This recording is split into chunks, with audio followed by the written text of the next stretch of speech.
What's up? How am I doing? I'm doing well. How about yourself? Figured I'd do a little live Q&A here. I've got a few minutes to spare post-meet. Figured I may have a few questions. Figured I'd answer it, see what you guys have to say. What do I plan on changing for the next meet? Basically, in training, not much. One thing that is apparent is that obviously on meet day, things can change based on a lot of different factors. So those would be the first things we address, things that we can change. And honestly, I think a little bit of it is just by chance, just happened to be just an off day. And I think just if I didn't change anything going into the next meet, that I could have a fair shot at the numbers. Now, I'm not going to be an ignorant person and just assume that not changing anything is going to be the ideal meet. I'm always looking to adapt and make changes where necessary. Sometimes even where they may not necessarily need to be changed, but if I can change something for the better, then all the better. But ideally, I talked to my coach this morning, Josh Bryant, at this about the next training cycle, what we're going to do in terms of a meet, because really I'm at a kind of a crossroads here. Basically, being a damn near 700-pound bencher on one hand, and then full meet has never been my thing. It's never been my passion. I don't really even see it still being my passion, but I still have just some stuff to prove to myself, honestly. I want to be able to put up, 700-pound squat, 700-pound deadlift, and then, we can call that a day. So what I'm going to do, since I'm already in the full meet mindset, is we're going to do a meet here in about 12 weeks. We're really seriously looking at Boss of Bosses in California. Did it last year as a bench-only guy. It was actually done 4 weeks after the 661, and I couldn't hold the peak long enough. I had a bad meet. Got the opener at 633, and then 650 pretty much looked like it did this last meet. And so I was already peaked for 661, blew it out of the water, and then came back a month later, just didn't have anything left in the tank. So I went back to training and took a good solid 20 plus weeks. And there we go with the 672, almost 702. So what we're going to do is I'm going to let this quad heal up just a little bit. It's nothing major, but if you guys follow anything about me, I just read that comment about you probably fart extremely loud. I actually don't fart loud at all, but I can tell you one thing: protein does its toll. So I'm sure it's no worse than you guys. What's up, Marcus? So basically, the plan is, in a nutshell, we're going to go back to the drawing board. We're going to get stronger in the weight room here over the next probably 8 weeks, and then we're going to start to peak for Boss of Bosses, which is the planned meet so far. Full meet is still going to happen. I don't believe that the strength needs to go up any. It will, obviously. We're not going to just sit around and do nothing, but we're going to work on some technique issues. The bar is still going to be high bar. That's just an issue. It's not an issue of strength. It's just more of keeping the shoulders and the bench, shoulders and elbows healthy for bench. I can obviously do 700 pounds, no problem on the back. I'm going to work on those knees caving in. So we're going to work on some accessory work on the legs here and there. Deadlift is not an issue. Obviously, we're just going to keep doing what we got, what we've been doing there. On bench, I'm actually going to press the issue a little bit more to have. I've noticed some overreaching comments, which are completely false. If anything, I'm underreaching, especially when it comes to bench. But in all of training, I'm actually one of the lifters, one of the few lifters that you can consider being an overreacher. I lift heavy 3 days a week. The rest of the time, I'm literally, not going to be going to the gym, and I'm going to be, resting. So recovery is never an issue. And if it is, it's something that can be changed up. For example, bench is just not going to be as heavy as it is on bench only, because I'm lifting extremely heavy on deadlift days on Friday. And by Monday, my central nervous system, my whole system just hasn't had time to really recover for heavy bench. So I can still bench 600 pounds, but which is a lot more than most elite lifters, or almost all of them. But it's just not a 700-pound type of bench in a full meet. So we're going to work on a few small things here and there. Obviously, the mental game I'm going to work on meet day, and fatigue management on meet day. We're going to address the weight issue the last couple of weeks. We're going to be training about 290.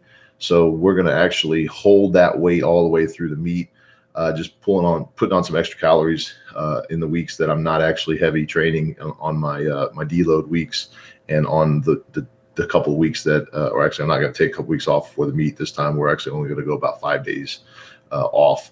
We're still going to hit some weight. So few little changes, but I think they're very, very minor in terms of it wasn't, I mean, hell, it was a 1984. It's way off from a 2100, but that just goes to show you that when you hit your openers and that's all you hit because of a bad day, it can be the difference between almost 200 pounds on your total. So lesson learned. All right, let's see what we got. After midnight in Poland. Thanks for tuning in. I appreciate it. Tips for getting motivated after being injured. Honestly, get 100% healed and half your problems go away right then and there. Hence why I don't go and do anything stupid unless I feel 100%. When I'm feeling 100%, I go back to the weight room, and at that point, it's a mind game. It's not physical. Physically, I'm already 100% healed. So getting motivated, fix yourself physically, and you'll have to tend to is your mind game. And then start slow. There's no reason to go back. You're not going to see me going back and squatting 600 the first day I'm back. We're probably going to start a little slower, maybe even the 500s, just for the first couple of weeks, just to let the body heal a little bit, and deload just from the meet itself. But getting back into heavy training, there's no need to get super heavy 10, 12 weeks out. So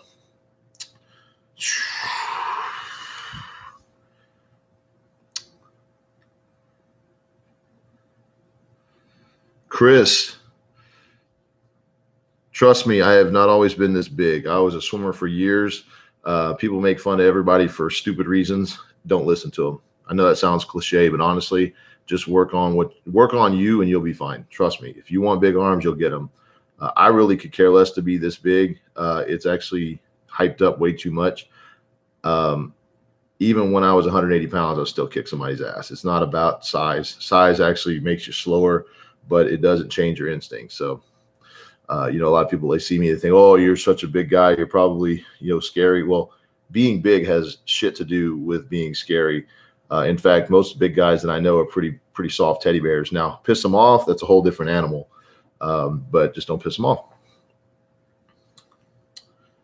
New recap video. Now I'm guessing you're assuming the continuation, if you will, the road to 2100. I'll recap all the videos going forward. I think that's, just the right thing to do. I want you guys to stay tuned with what's going on. I've gotten a lot of comments that are just absolutely stupid and silly, and I entertain them and I'll talk to them, but honestly, they don't faze me. It's funny to see people that are just on that quitting attitude, and I feel sorry for you guys. No wonder the world is where we're at, because there's so many people that just have so much negativity. And I get it. If you see a high squat, you want to call it out. That's not really being negative. But when you see somebody who's actually putting 100% into what they're doing and they're following a dream, and you have the nerve to sit on your couch, you fat ass, and come back and try to say something that's even remotely considered as like constructive criticism to an elite level person in any sport, you got to really think that they're already at that level for a reason. It's not because of ego. It's not because of talent. It's literally because they do what they want to do when they want to do it. It doesn't matter what other people say. They listen to certain people because they know that listening is going to actually project them forward and not backward. So for some nerve of people, they think that somehow you're going to sidetrack or derail anybody, including myself, because of some stupid comment, and then try to wrap it up as a compliment. You just look silly. It really does. And it's, of course, there's borderline frustration with it, because you try to figure out if the person's actually meaning well or not. But at the end of the day, when you find out that they're just a bag of rocks, it's like, it's actually pretty humorous. I save the screenshots because as people hate, and that's basically what it is when they hate on you. It makes it so much sweeter when you sit back like 6 months from then, 6 months from now, or whenever, these goals are accomplished, and you go back after you remember people saying you can't do this, and you go back and you look at these screenshots. That's what I do.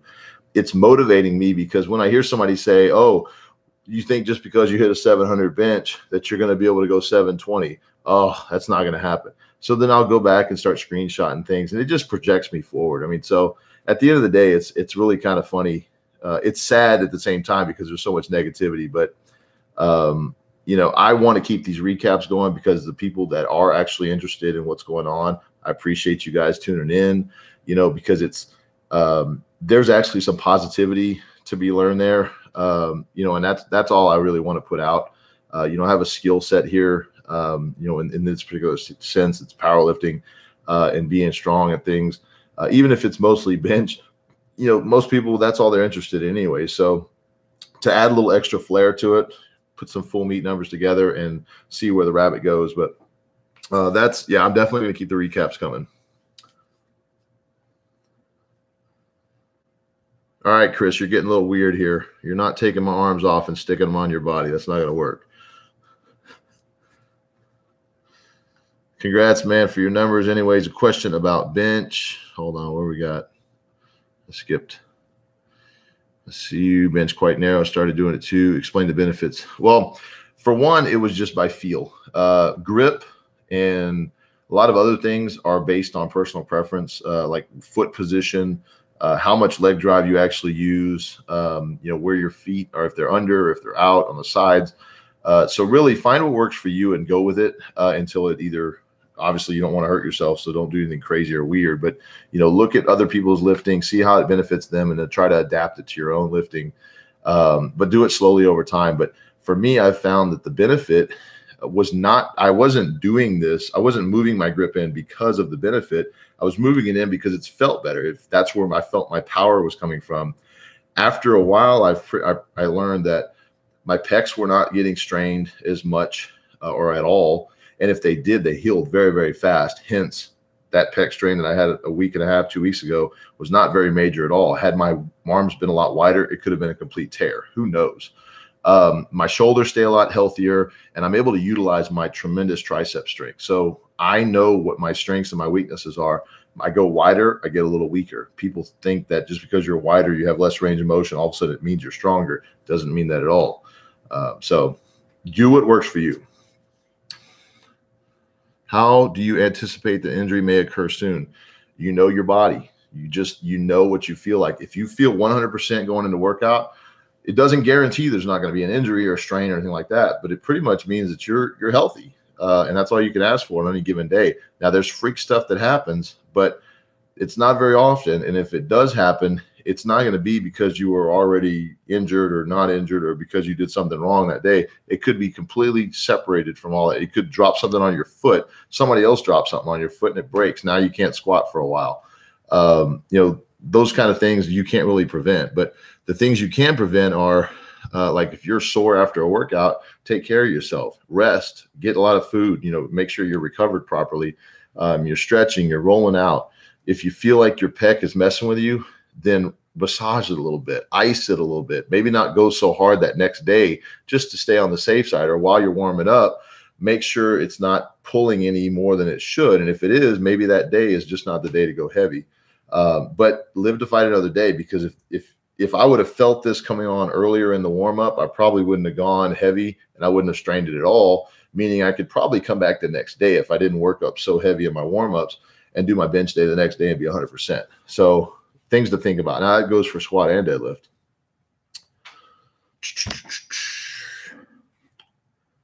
What was my total after a year of lifting? My first meet was December 2nd, 2014. I totaled maybe 1,100. I don't even know what the math is. The numbers were like 314 squat. It's a joke, but we all come from somewhere. So I'm used to being embarrassed in full meets, but I'm also used to putting up some crazy numbers too. So it is what it is. I think my deadlift was like 335 and I benched 474. I went bench only for a while just because I figured that full meet just wasn't my thing. Still worked on my squat and deadlift, just didn't compete with them until about 2 years later. And I put up like a 1600 total, which all in all, that's a 500-pound increase. Progress is progress. Now it's not elite, but the next meet I did like 17 or 1800, and then I haven't done a meet since. And so we went from 1830 to 1984. Projected was 2100, but when you really look at what happened, going from an 1830, which is still an elite total, it's not like world class elite, but it's elite in terms of there's not a whole heck of a lot of people that are putting up that total.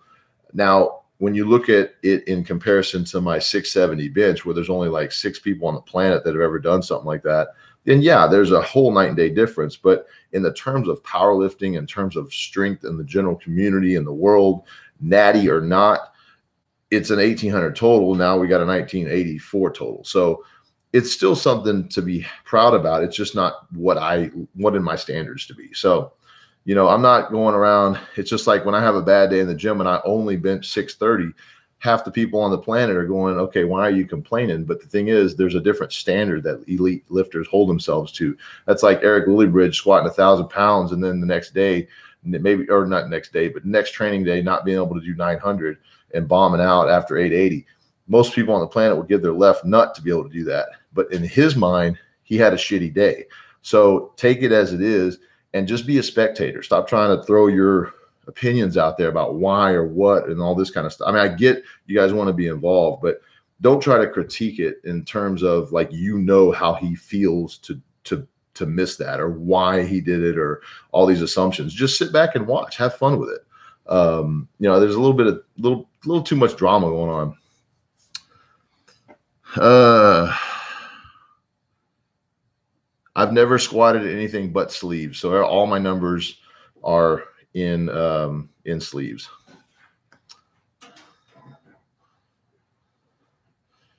Chris, you are welcome. What's up in the UK? What proteins and vitamins do I take? Not that it particularly matters, honestly, because I've gone like 6 months where I didn't do anything but just eat food and drink water and drink sodas and whatever. But when I need supplements, I go to Animal. Animal's pretty good company, an amazing company. I use their proteins, their whey proteins, their animal pack vitamins. Hot? A little bit. Are you done? Or are you coming back up? No, 3 miles. Sweet.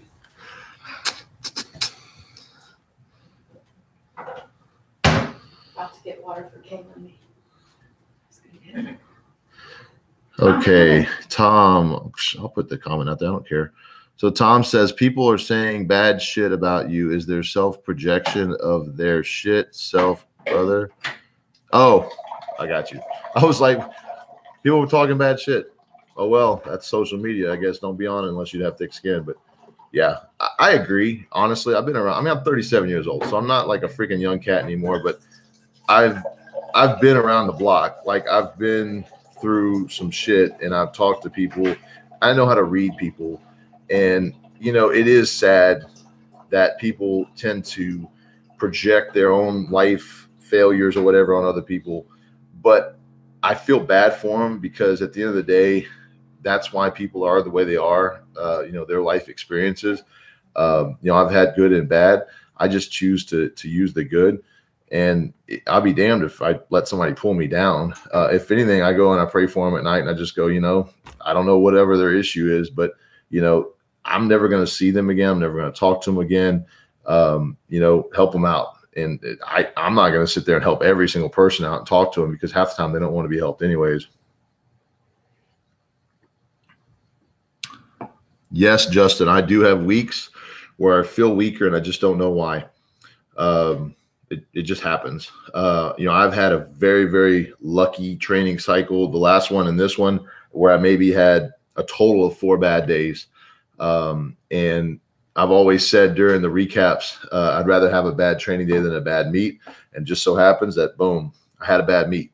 But all in all, I think I saved it. I mean, hell, it could have been worse. I could have bombed out. So it could always be worse. I could have walked away with an injury. You know, it could have been a lot of things. So I'm happy with the experience that, you got to walk away with the positive. So I walk away with how to approach my next meet, how to approach my technique and my attempts and my fatigue management. Even though training goes perfect, the meet's a whole different animal, and you just got to put it together. And of course, training numbers don't mean jack unless you put them on the platform, so it is what it is.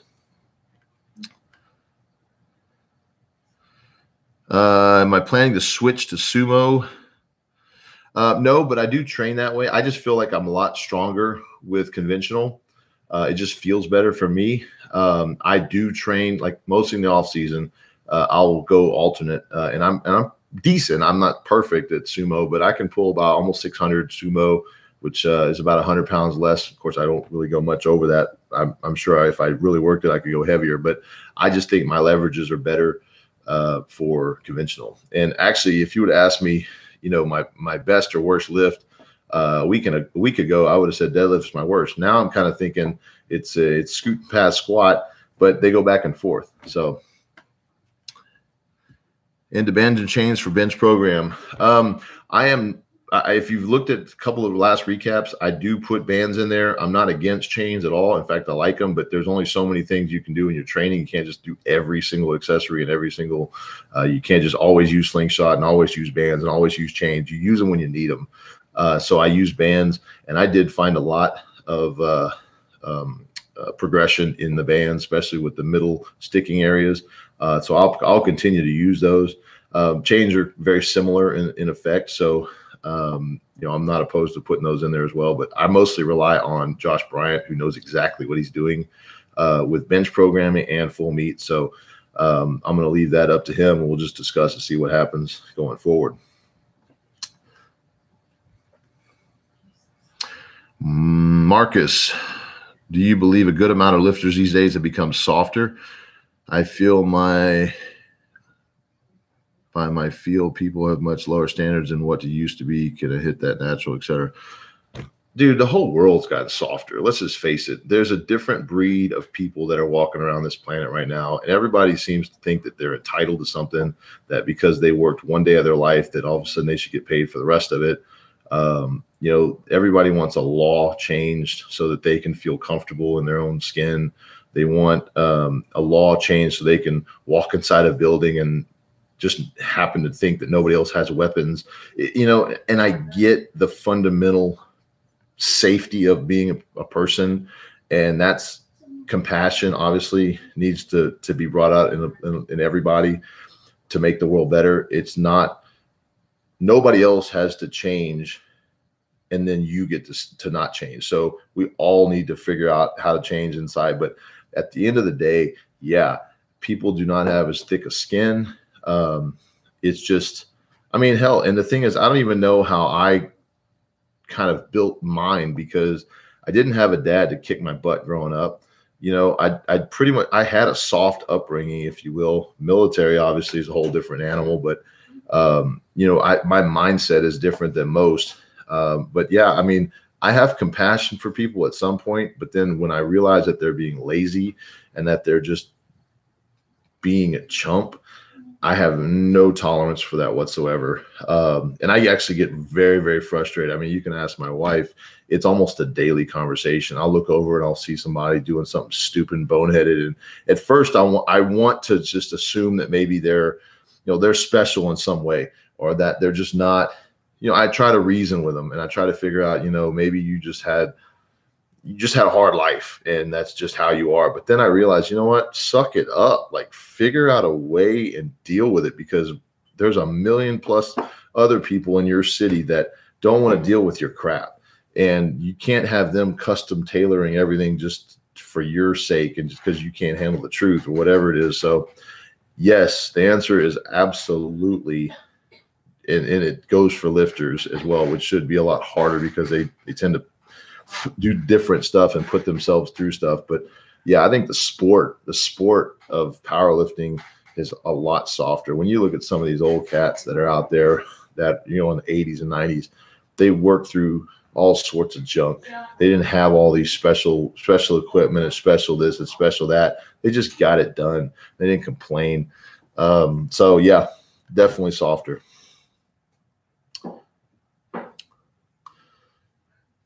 Notice my squat looking pretty high bar. No, it's just comfortable for me. I can squat low bar. I just don't choose to. At this point, it's not the leverages or anything like that I'm trying to necessarily not take advantage of. It's just that's the way I've been training. I've hit numbers, and those are the only numbers I really care to hit. I'm not looking to go super crazy on it. I just want to hit the numbers that I hit in training in a meet and just actually make it official. So if I wanted to be a full meet lifter from now on, yeah, I would definitely consider going low bar from now on and changing things up. But as you guys know, I'm not a typical lifter. I'm a close grip bencher. I power bench. I don't work on the technique of the high arch and all that. So I'm not going to be the type of person to pull sumo with better leverage just because I can lift more weight. I'm just chasing my own numbers. And if I can do that in my own way, I'm going to do it my own way. And I'm not being stubborn. I just being honest. I mean, I'm just straight up. So, all right. No, my pec strain had no outcome or no effect on the bench at the meet at all. In fact, my pec strain hasn't bothered me since a Saturday before the meet, so a week and a half ago. It hasn't bothered me at all. We're 100%. We've been 100%. So yeah, it didn't affect me at all. And it didn't even affect me mentally in warm-ups. I was thinking it would. And once I knew 500 went up, 600 went up, I just had an off opener, which trickled down to the next attempt, and then it just kind of went from there. I just was trying to hold it together, and it just didn't happen, which is funny because not that I'll think I'll have the chance, but when I have meets like this where they just kind of fall apart, I tend to go back to the training room, and when I missed out on a bomb to deadlift after a bench. After my last full meet before the 1834 that I did the 633 at, I went back to the weight room, unable to unrack 315. The week after, I doubled 615 on bench, and then 630 the next week, and we did a meet about 2 weeks later, and just blew everything out of the water. So I am not a stranger to meets like this. Sometimes you just can't put it together for whatever reason on that day. And as long as you learn from it, you come back stronger. That's all that matters. And that's what I'm known for. So Bill, come on, man.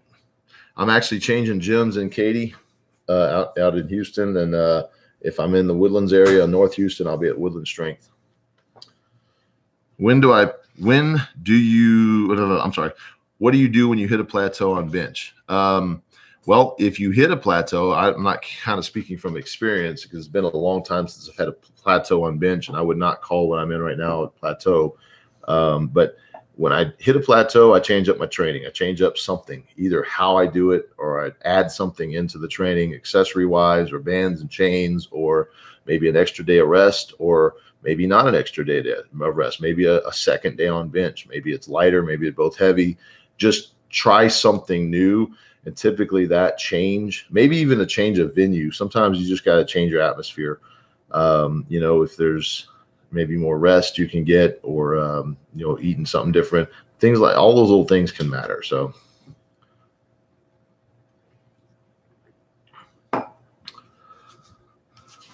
touched on this earlier, Shane. Other than lifting with good form, do you have any tips on powerlifters tweaking injuries, lower back? Recently felt a pop lower back. Doing pause squats.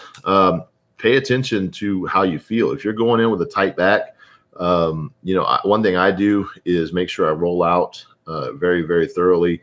I take taurine. Normally I take about 1,000 to 1,500 milligrams of that supplement. Helps with back pump quite a bit. That can also lead to, if you've already gone in with back pump and you tend to change your form at all, that can make your lower back get thrown out pretty quick. But as long as there's nothing wrong with your lower back, like you have an injury, then it's probably something small that you can do, putting some heat on it before you go in, and before you start thoroughly warming up. After you lift, maybe sit in a hot tub. There's a little thing, massage. A couple of things like that. What's up, M or Ms. 528? How often should you train your legs? As often as it takes to get results. I train legs basically twice a week, once heavy on squats or once heavy deadlifts, and definitely hit your accessories afterwards. Don't just hit your main lifts.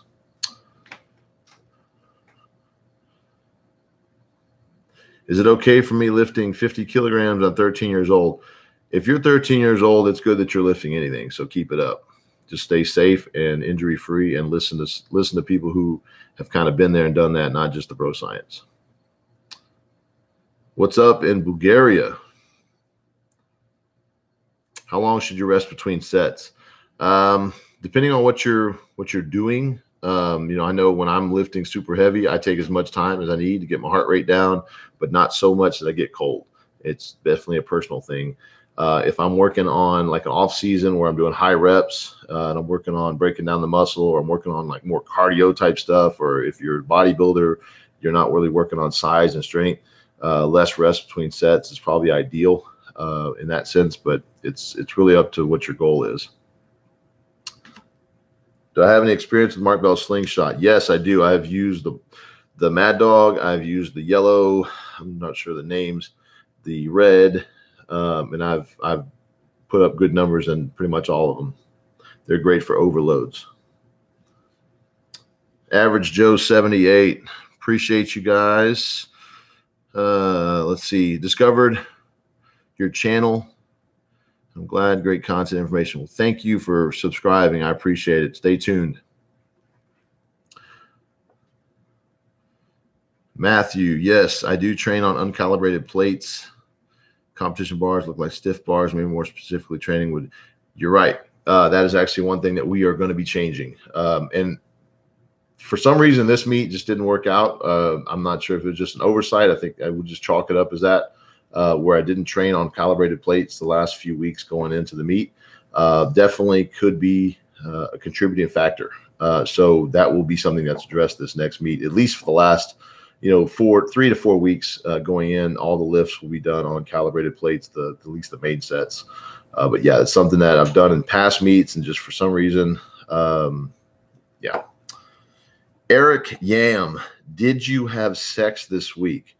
Well, it's a little bit of a personal question, but I am okay answering that. Yes, that is almost a daily thing. Thank you. I've never trained at Super Training. Super Training needs to get this man over. Power projects would be great. I am game for that. I think it's just a matter of getting me out there. That's probably the biggest thing. You think Brock Lesnar can outlift you?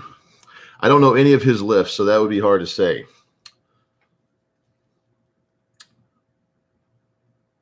Hopefully Smelly will sort it out. Working with Mark, so I am okay with that. Eric Yim, I do not smoke weed. No.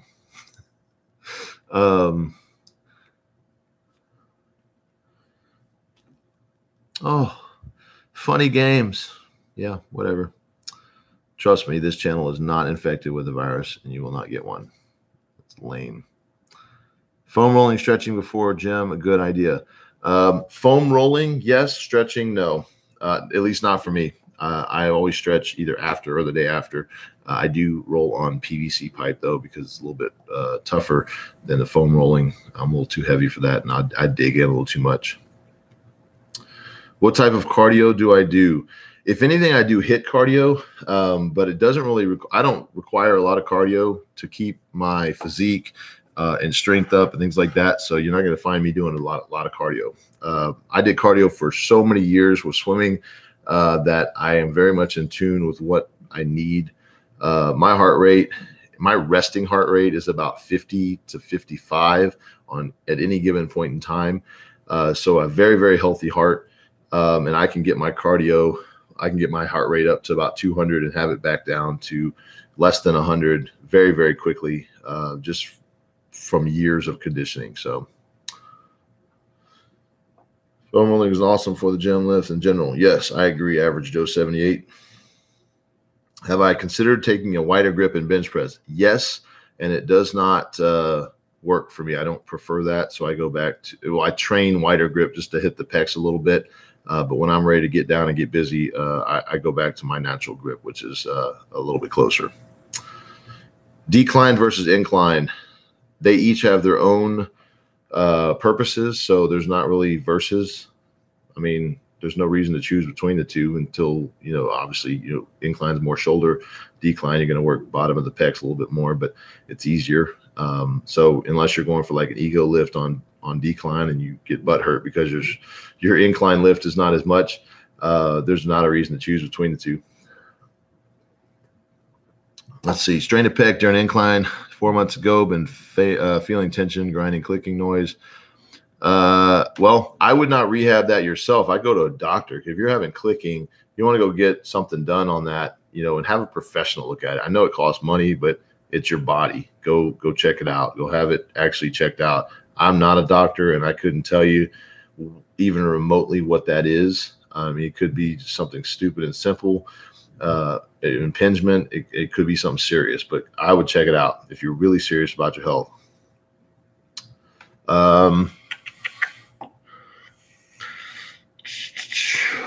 Matthew, no, I've got asked that a few times. Strongman is just not my passion. I mean, it's cool and all. It's cool to watch, but I mean, hell, I'm good at freaking hitting people in the face, but I'm not going to go be a boxer. Just because I'm strong in powerlifting doesn't mean I'd succeed in strongman.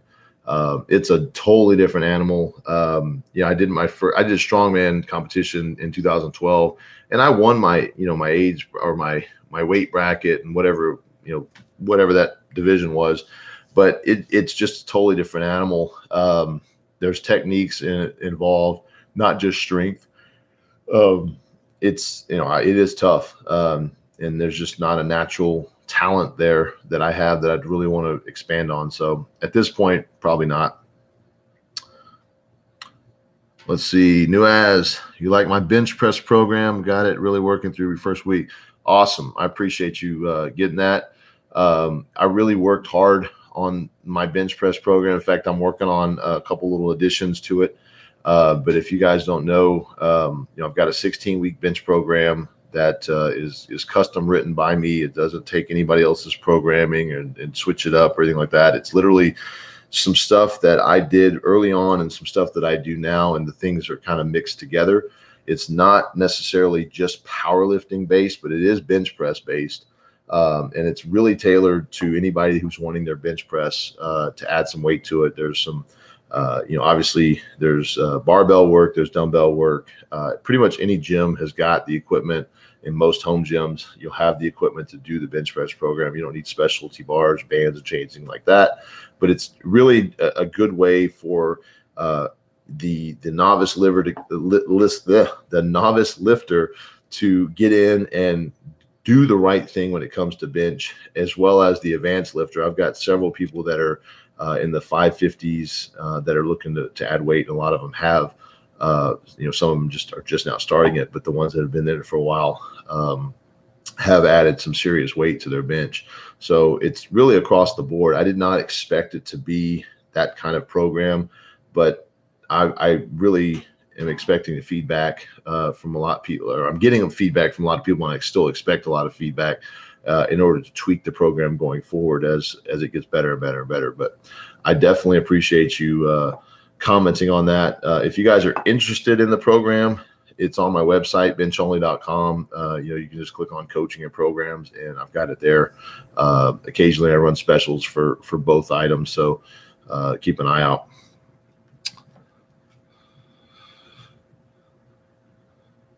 I prefer seated overhead press, but you can do standing overhead press. Typically the seated overhead press is because a lot of guys will do legs on that, on off days, and it takes a little bit out of your back. So if you're able to do seated press, you're actually not taxing your back as much, your lower back, and you'll be fresh to hit it for deadlift day or squats.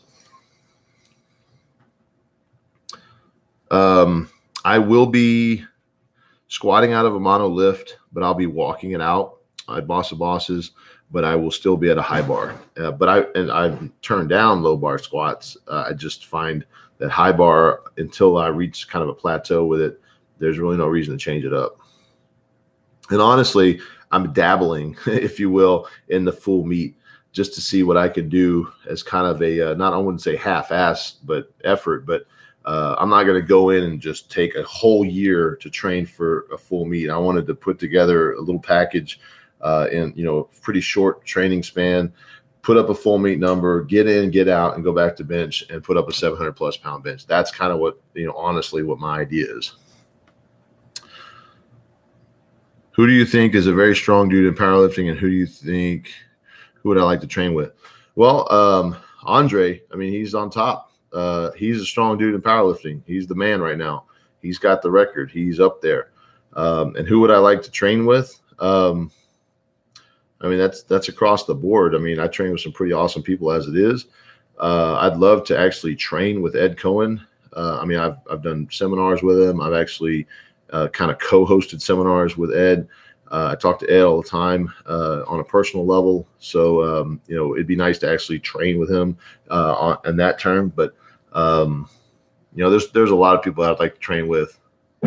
And being in the animal cage is very similar. Obviously, we're all kind of doing our exhibition lifts, but I mean, that's a badass experience as it is. So I've gotten to train with, if you want to call that training, with a lot of the greatest. So what is the weight that you deadlift?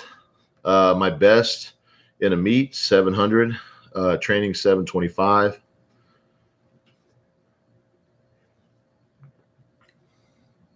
Yes, new as, let me know. I would not compete in strongman. That's not the plan. What was your diet leading like? My primary source of protein and carbs is probably meat, fish, steak, chicken, milk. Carbs could be anywhere from potatoes, sweet potatoes, French fries, bread, grains, things like that. And as far as my diet leading up to the last meet, I'm very simple. I eat probably twice a day restaurant food. So everything I pretty much just said, just in some form or fashion, either with like Mexican fajitas, pastas, chicken, the like. What are my views on Brad Castleberry? Well, here's basically what I think, and this goes for a lot of Instagram and fitness celebrities. They are doing it to make a living. So I can't hate on somebody for making a living. At the end of the day, if you tune into their channel and you watch it, then you just contributed to their making money. So who's really winning? I mean, honestly, even if he puts up fake plates, even if what he does is completely 100% fake, he's making a living off of that. So do what you do, Now, that doesn't mean that you can't have an opinion about the guy, but if he doesn't care what your opinion is and he's willing to make, whatever money he's making off of it, then so be it. Now, coming from somebody who puts real weight up all the time, never, ever, ever have I touched a fake plate. Every single lift that you see me do is strict to the strictest form that I can be at that particular day. I have a different set of standards, so I'm not doing it for the likes. I just happen to post my training videos because people said, hey, I want to see how your training is going. And they just happen to be heavy enough that most people on the planet go, my God, if I could just do that for 2 lifts, I'd be fine. That's my whole total or whatever, so yeah, I'm going to post them up because people get in awe and they're all inspired by it. But there's no comparison when you talk about like true powerlifters or true strongmen putting up real numbers and entertainment that I'm not saying necessarily Brad Castleberry or any other Instagram celebrity, but there's a reason why you have some of the strongest people on the planet. They only have a few thousand followers, but then you got guys that jump up and down and do jumping jacks and freaking, drink whiskey shots, and they got 60 million followers. It's because they know how to play the system. They know how to play the game. It's at the end of the day, even if you're talking trash about them, you're still talking about them. They're still in your mouth. They're still a household name. and that's what they're banking on. So it's just kind of like the celebrities that go and do stupid shit because they know they'll be in the news. It's because as long as they're in the news, they're still in your face. Even if it's in a negative light, they can still capitalize on their name and make money. So it's a business. So I know that's probably what you didn't expect to hear, but, you know, and I'll joke around about lifters like that to other people on a personal level. But at the end of the day, the guy's raking in a check. So somebody's doing something right, you know, and if he just fell into that and he was goofing off to begin with, then he got lucky. If he did it from a strategy standpoint, then he's a genius. So it is what it is. Top 3 leg exercises. Well, squatting is amazing. Lunges are great, and leg press dead stop is pretty good. Yes, Tom. Appreciate it, and you have a great night. After I complete your program, how would I peak for a 1 rep max? Stay tuned. I've got a peaking program coming up. That's kind of what I was touching on. The peaking program will actually take you to your 1 rep max. So stay tuned. And if you want to shoot me an email or a message, I can kind of explain more about that to you. Just fucking smoke dope. Okay, I don't know what that was a response to, but I'm good. Thank you, though. Flat dumbbell press or accessory movement? Lately, no. I do specificity training. I'm going to train on what I'm actually, on the main movements that I'm actually going to be doing. If I'm going to do dumbbells, it's going to be as an accessory on an off day or on hypertrophy phase or off season, that kind of thing. How the hell did I get such a big bench? Joe, work and work and work. And then you throw some genetics in there. And I just, just happened to fall into the sport. Honestly, I didn't even know that when I started lifting that those were big numbers until somebody basically on YouTube of all places called me out and said, you'd never get you could never pause 550 in the gym or in a meet. And so I did it, proved them wrong. And so ever since then, I've been proving people wrong. So feel free to comment on any of my videos and tell me that I'm doing something wrong and then I won't get to the next level because you're going to become a statistic like every one of the other ones has done the same thing. And, it's truth hurts. What's my goal for the next 18 months lift wise? Well, my goal here in the short term is to go 2100 regardless of what it takes to get there.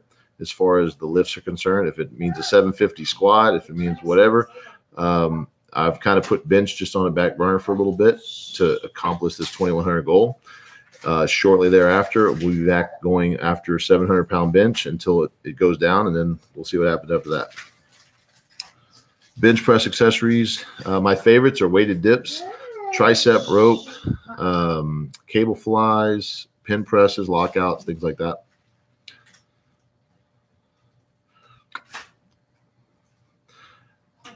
BB, basically my bench is just my forte.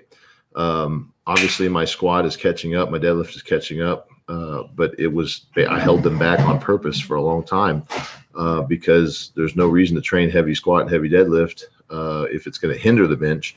And surely what has done lately is hindered the bench. So knowing that was going to happen, I was willing to take a shot at full meet and see where we go with that. That's what the plan is. Benching, how fast or slow should your descent be? Kurt, how fast or how slow should the descent be on benching? That is completely up to you. I use a fast descent, which some people like to call that dive bombing. But if it's not out of control and it's a controlled descent, it's not dive bombing. It's utilizing your time wisely under the bar. If you can get it to your chest and motionless as fast as possible, that's less time that you're under the bar. The faster you get your press command and the faster you can finish getting out from underneath the lift. So it's very similar to a squat. There's no reason to pause it. If you can bounce out of that hole and get to your depth, then do that. Some people are slow descent because they feel like maybe it's too heavy or because they control it better. Do what works for you.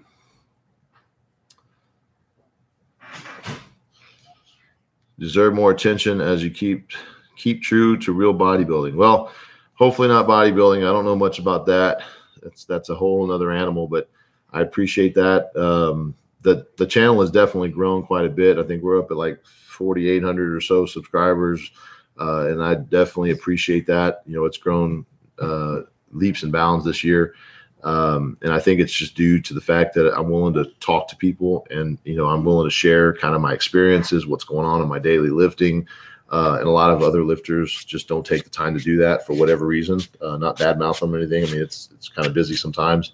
I have the schedule where I can do that, and I like to share it. I don't want to hoard any kind of information. If I could put it out there, and one of you guys is the next 750-pound bencher or squatter or deadlifter or whatever in 5 years, and I helped motivate you in some way, then I don't even need to know about it.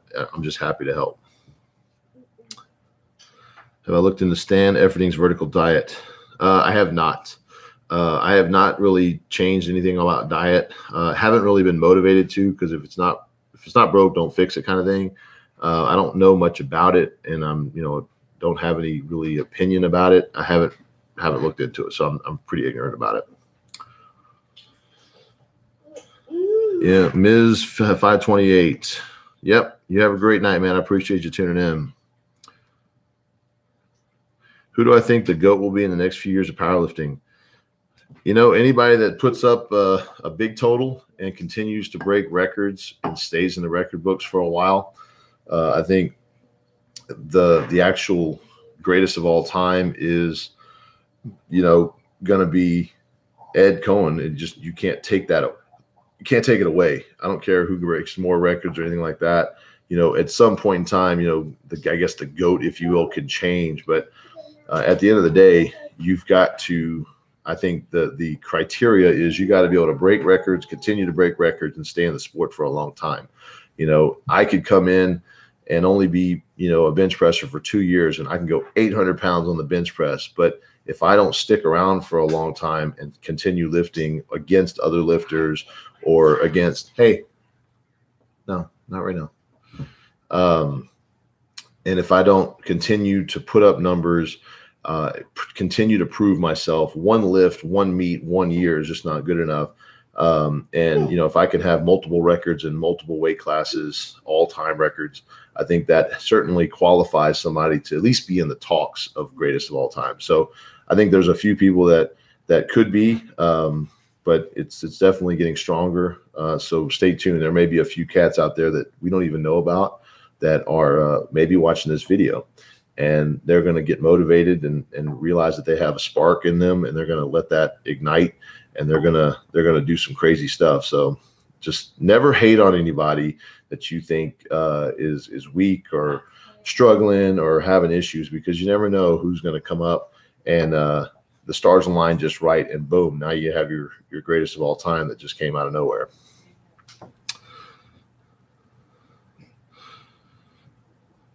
Bill, thank you. I appreciate it. Yeah, let me know. I would definitely love to get it for you and take care of you. Fat Man Ian. So the 650 no spotter, no lift off was a joke, right? I'm assuming because I only got 633 in the last meet, you're assuming that's a joke. No, it was not a joke. It was real weight. It was a self lift off. Hence why I can truly say that I had an off day at the meet. I don't know how to explain it. I'm sure many of you have gone into the gym after hitting a weight that you hit very recently, and you just didn't have that weight, or maybe 20, 30 pounds less. I don't know how to explain it. But that's basically what happened. But I can definitely assure you that the 650 was real weight. There's obviously nobody around, so there's no reason to I guess there would be a reason to fake it, but honestly, no, it's real. So let's see what we got. Dips versus decline. There's no comparison. Do both.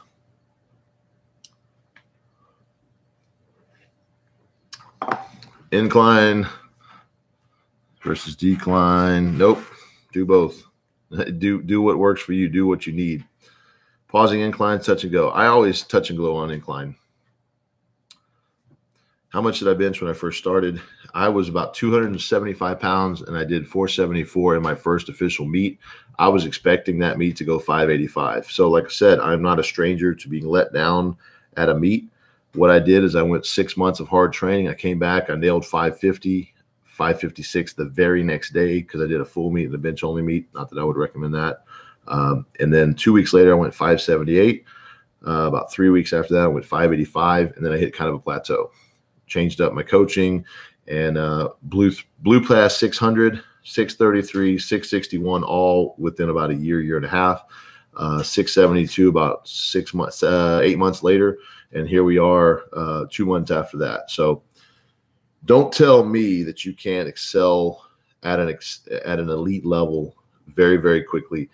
I've done it. I've continued to do it, and I have no reason to stop or slow down now. So how do you strengthen your shoulder joint? My squat, deadlift, stronger.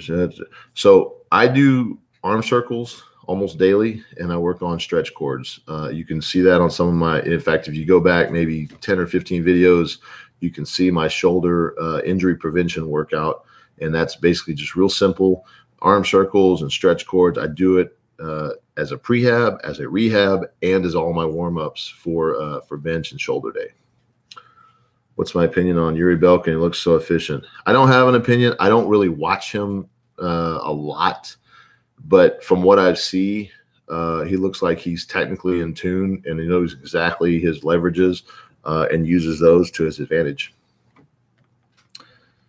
I have tried conjugate, Westside conjugate, and I did it for about 6 months. I got some progress out of it, but I actually jumped ship and got with a coach, and we were on more of a customized progressive overload with some maximal weights kind of programs, and it's been working wonders. So I didn't give conjugate really a fair shake, so I don't have really a bad opinion or good opinion about it.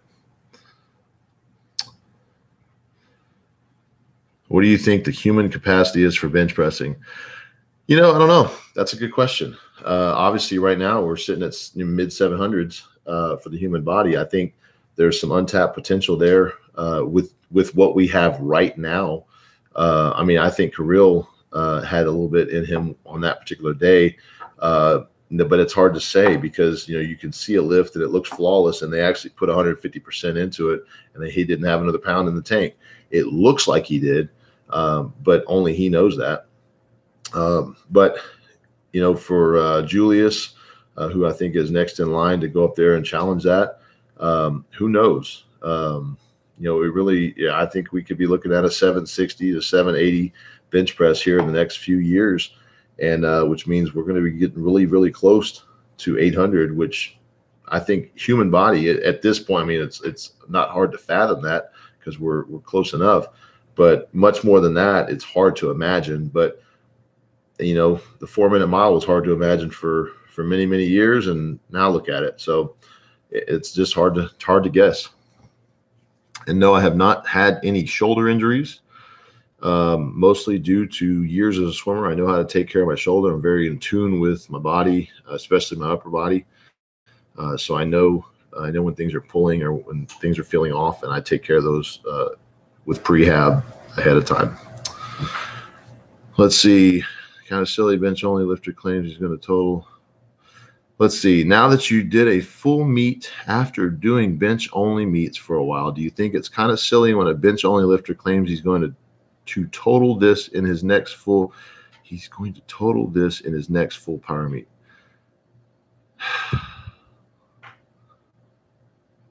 I'm not sure how to read that. It's not reading very clear. I'm guessing what it sounds like is you're saying, now that I've done a full meet, do I feel that it's fun?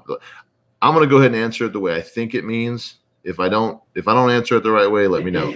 So what I'm assuming is that because I wanted to go, and I'm going to take this as a question to myself, is that I wanted to go 705 on squat, 705 on bench, and 755 on deadlift. And because I had a crappy meet, that maybe that means that it's not possible. Valid question. Give me one more shot at it, and we'll see. I think it's definitely a valid question. But is it? I think it's your first full meet. God knows how long. Valid question. Yes, it is harder to definitely do your one lift meet numbers within the confines of a full meet. Absolutely. Is it impossible? Hell no. Is it going to happen? I wouldn't be trying it if I didn't think it wasn't possible. But I'm a realist too. I'm willing to make the changes on the fly during bench day. On the meet on bench, I realized, okay, if my squat's off, maybe it's not just my squat that's off. Maybe my whole body is actually tired for some reason. So we adjusted bench as we kind of went on. I actually didn't have time to adjust the opener, but it's a learning experience. So are you looking for me to say, oh, you're right, I was wrong, I made a bad judgment call, or my road to 2100 is full of crap? You're not going to hear me to say that, because I don't just throw stuff out there for no reason. So Alexis, if you're looking for me to say that I'm going to change up things based on my experience, then no, it's not the case. Now, I'm hoping, and I've gotten a bunch of comments. So if I'm reading this the wrong way, I apologize, but I'm trying to answer as honestly as I can, because I got a lot of different questions being thrown at me. But at the end of the day, there's a reason why elite lifters are elite lifters. They think differently than most people, and it's hard to explain it, but it's almost kind of like somebody who comes up with a genius idea and everybody else goes, man, you're crazy for that. That's never going to work. And when it works, everybody wants to get on the bandwagon and say, oh, I was supporting you the whole time, man. You're the greatest. But the thing is, ultimately, you're just kind of being a follower. You're just following the crowd. You're kind of doing things just because you're kind of wishy-washy. But people who actually do the things, we don't get caught up in the moment. Like, I'm not going to get stuck on this particular meet and go, oh, it's impossible to do. Is it tougher than I thought? Absolutely. But that doesn't mean I'm going to stop. It actually fires me up to do more and to be better. So I'm assuming that's what you were doing, but let me read on and see maybe if you commented again, because I don't want to just fire at you like that if you're not meaning it ill. But I think that question a lot of people probably want answered anyways, and I'm sure a lot of people are thinking it. So I'll throw it out there, even if it's not a direct answer to what you were wanting me to answer. No, that was just looked a little weird. The last meet was fine. Oh, I got you. Yeah, it's been a year and a half since I did a full meet, so I'm a little wet behind the ears on that, and I'll be the first to admit it. For the future, practice how you play, i.e. lift off singles and use calibrated plates. I agree. That's already in the works. Actually, how much weight I could do bench my first Friday resting in the gym. Let's see, Zach. How much did I lift when I went to the first time in the gym? Well, a simple answer is probably not much. Maybe the bar, because I don't remember when that was. But in high school, I benched 200 when I was about 180. Never really worried about bench. I didn't start really getting into the weight room until probably 2005, like really figuring out how much I could lift. I did about 300 in 2005. And then I realized shortly thereafter that I had a little knack for bench pressing, and it went up very, very quick. I don't have all the numbers right in front of me, but I basically gained 50 to 100 pounds a year for the next few years after that on bench press.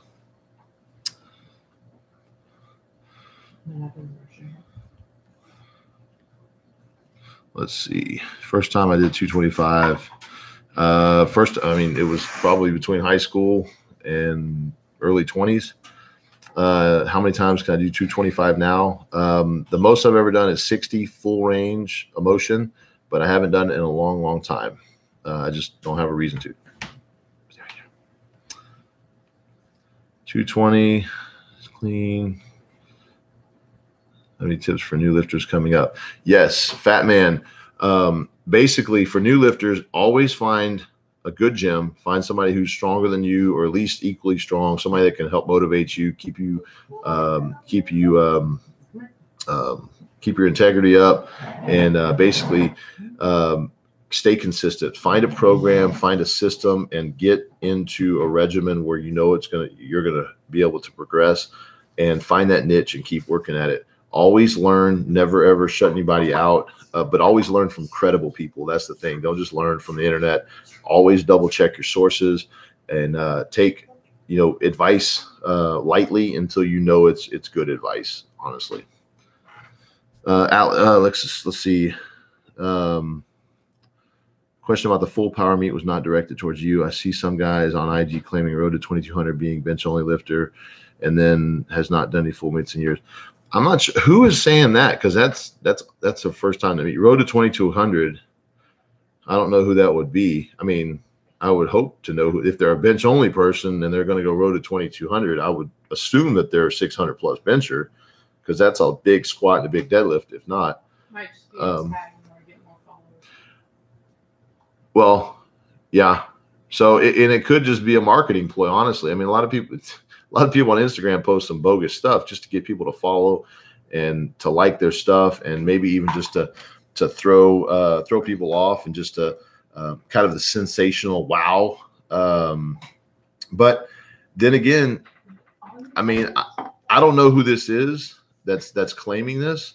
If I did, maybe I could shed some light on it. But honestly, you know, and I noticed your next comment hasn't even totaled 2,000 yet.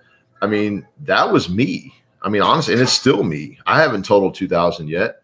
And my road to 2,100, all I'm doing is basically putting up, you know, if I can do my 700 that I've already done, if I do 700, 750, 650, then I'm already in it. And I think that's definitely doable. Now, is it going to be easy?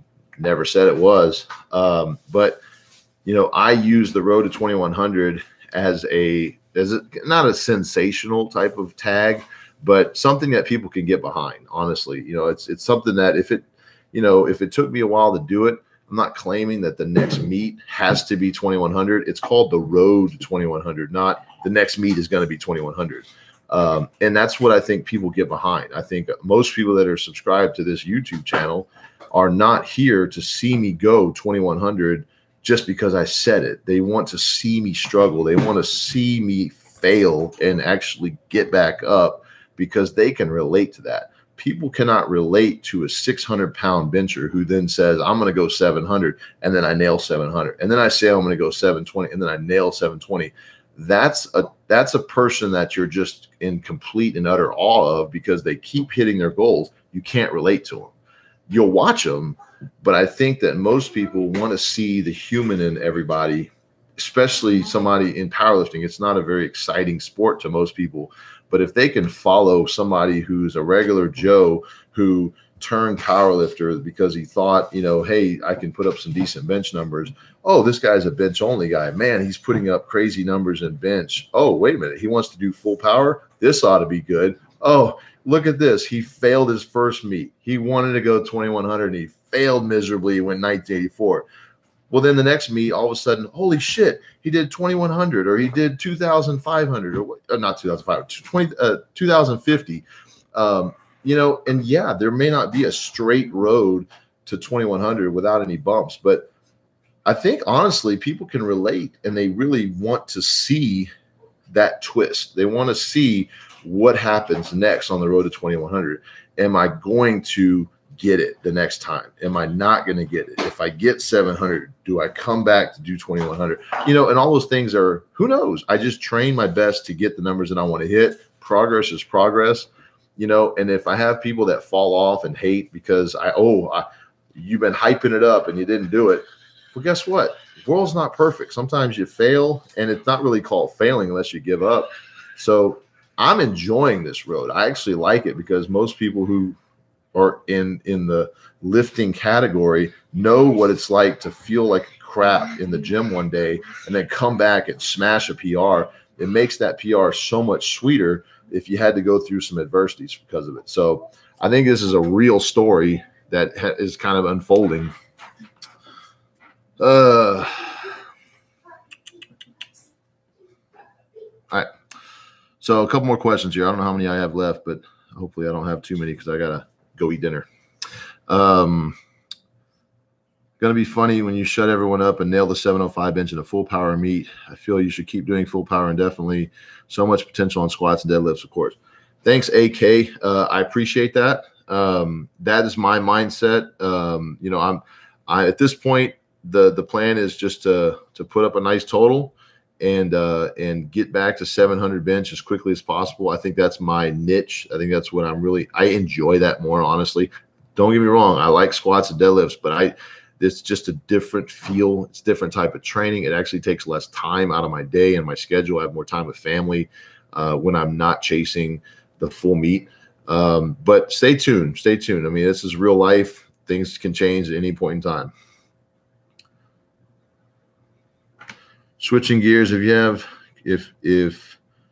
you could be the GOAT in swimming or in powerlifting, what would you be if money was not an issue? Because there's a lot more money in swimming. That's tough. I mean, I guess I'd have to change my mindset, because honestly, I could care less about being the GOAT in either one. I just want to be the best that I can be. I mean, by far, I'm better at powerlifting than I was at swimming, and I was pretty damn good at swimming.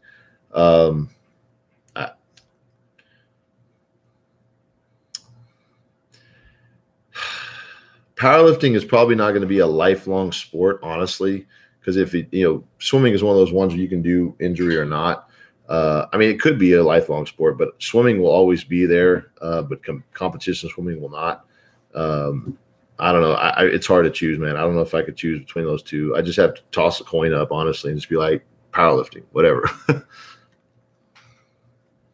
when you're done, can I introduce the fairweights? Maybe. Use conjugate method, always becomes trainer. In your opinion, training methods matter, attitude and determination. Training methods do matter, but honestly, every training method I think has the potential to help everyone. But some people are in different spots in their training and their life, and some fit your mold a little better. I honestly think if you do anything 100%, as long as you're not getting injured, you're going to see progress. Some methods will take you to that progress a little quicker, or some slower than others. But I've seen so many different training methods and people that are at the elite level that do different stuff. I don't see a correlation between one type of training method that's superior to another. Honestly, I think if you just pick something and go with it, you could just basically be a very basic attitude towards your training and still see tremendous results. Never had a bad injury.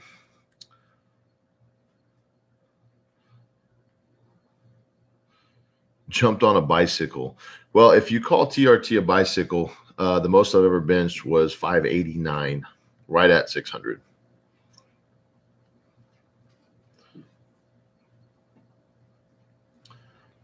Yes, BR0078. Ted Arcidi's full meet record is a priority. In fact, that was why I took that as the second attempt at the last meet. If you would have said before the meet that 650 wasn't going to be there, I would have bet you $1,000 right there on the spot. That's how confident I was going into the meet. I was actually going to shoot for 677, and that meet just threw me for a loop. No other way to explain it. But yeah, Ted Arcidi's 275 record at 650 and his 666 record at 308 in a full meet are definitely priorities.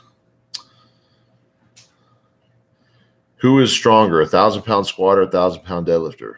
1,000-pound squatter. My school is an extremely good lifting program. Thought about quitting. Push myself. Well, if your school has a good lifting program, don't quit. I mean, there's no reason to go out on your own.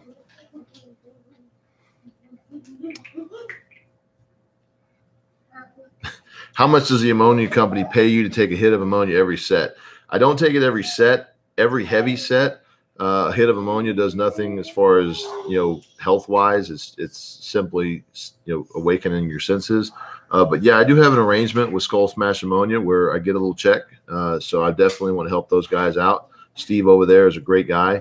I actually approached him to ask him, if he would be willing to work something out with me. And he was gracious enough.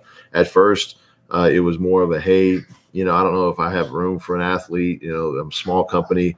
And I was willing to kind of say, that's fine. I'll do what I got to do for now. I believe in what you believe in. And it's worked out over the last, couple of years to be a great relationship. So that's how it works out.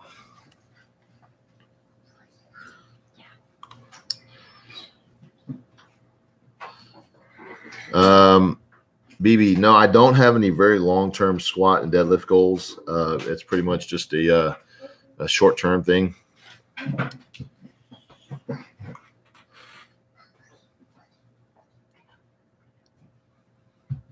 AK, absolutely.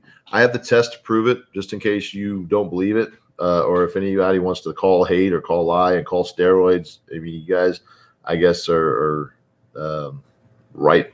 rightfully so to do that. Go to my Instagram. Go back to about 2016, I believe it is, May. You'll see my test there. I took a picture of it. Obviously, I blanked out some of the personal info, address, and all that crap. But you see my name, you see the doctor's name, you see the test, you see the levels. I actually had low T. So do not ever tell me, if you come to me, I will laugh in your face if you say I can't achieve something, especially if you're a pretty decent sized, stronger guy. You know, there's a lot that can be achieved in the natural state.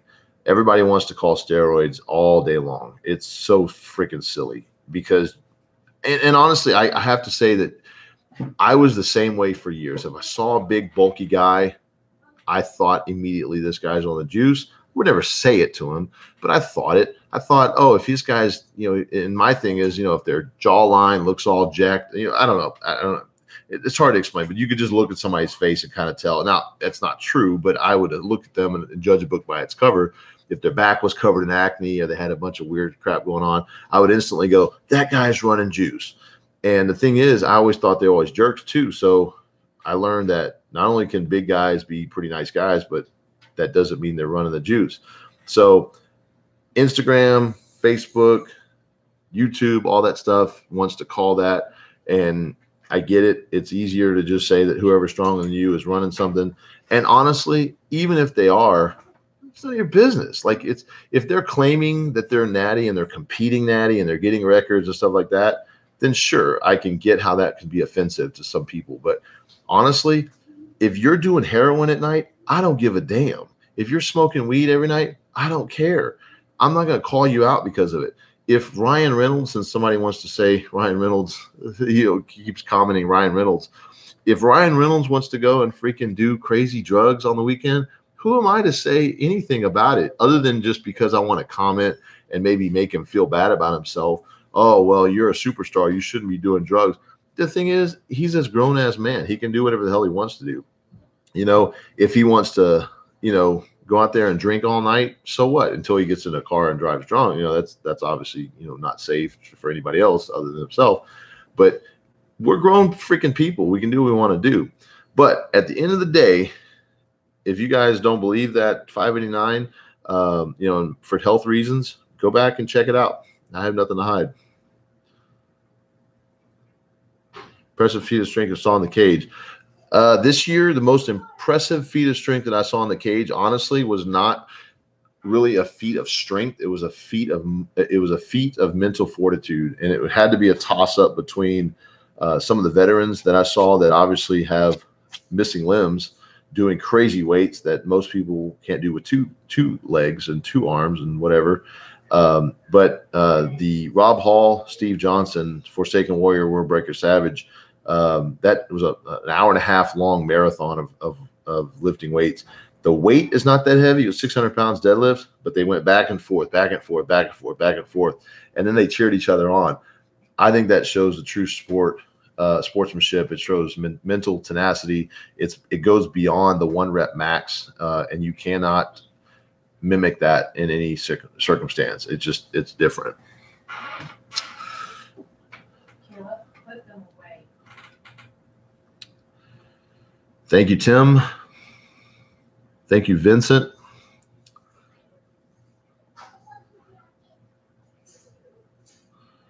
New as, yes. Get on stage as quickly as possible and compete.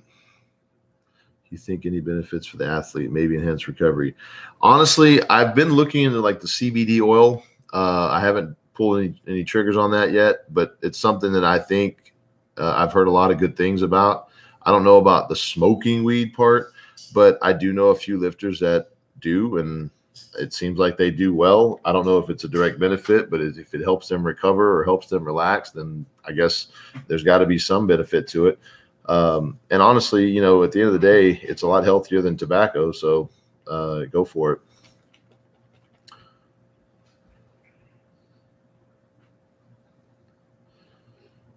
And I'm not on a strict diet, and US Open possibly next year.